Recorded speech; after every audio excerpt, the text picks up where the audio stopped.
Good morning mga kapunel, it's me, Yang's Diaries. So, hindi ko alam kung anong sasabihin ko guys. Basta dito, kakagising ko lang and burn out.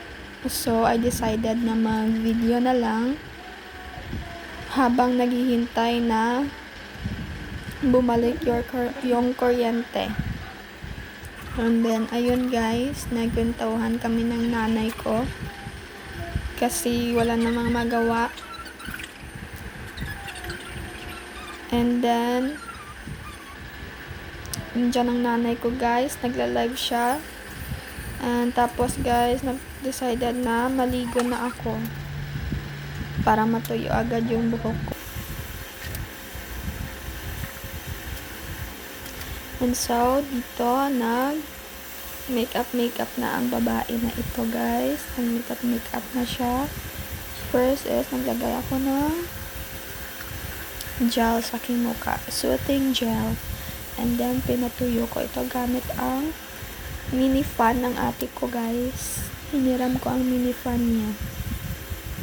And then, naglagay ako ng foundation na primer.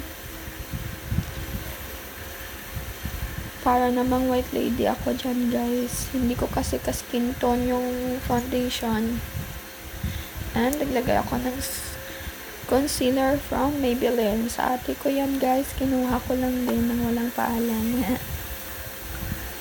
And dyan guys, ni-blend ko na. Simple makeup lang ito guys. Hindi siya makapal. Only concealer, soothing gel. Yan lang guys para matakpan yung mga dark spots sa mukha ko.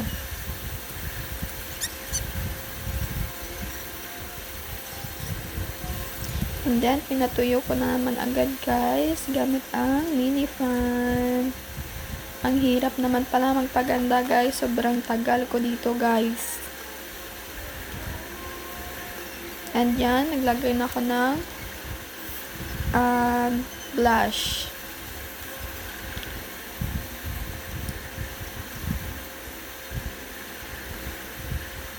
Tagal ante ko, tagal ko talaga dyan te. Hirap magpaganda.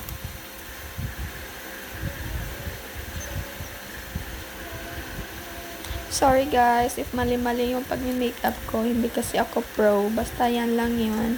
Soothing gel and then concealer. At yan si ate ay nagpa-foundation na para matakpan talaga ang mga oily parts sa skin.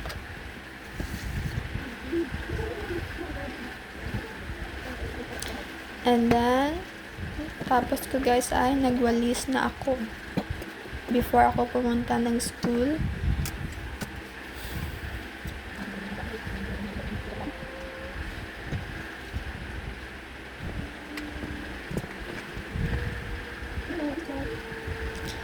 Yan, walis-walis lang para ang dami kasing buhok sa guys, sa floor. Tapos dumidikit pa sa tiles, kaya kailangan talagang walisan para maganda naman tignan.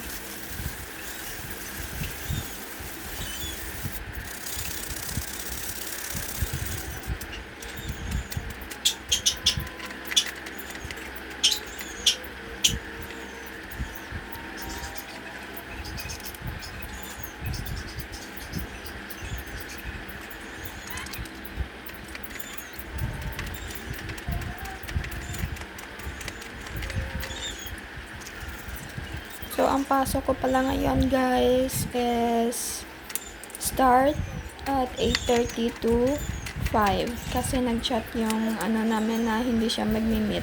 Yung 5 to 7. So, dyan, after ko pala magwalis guys is magmamap ako.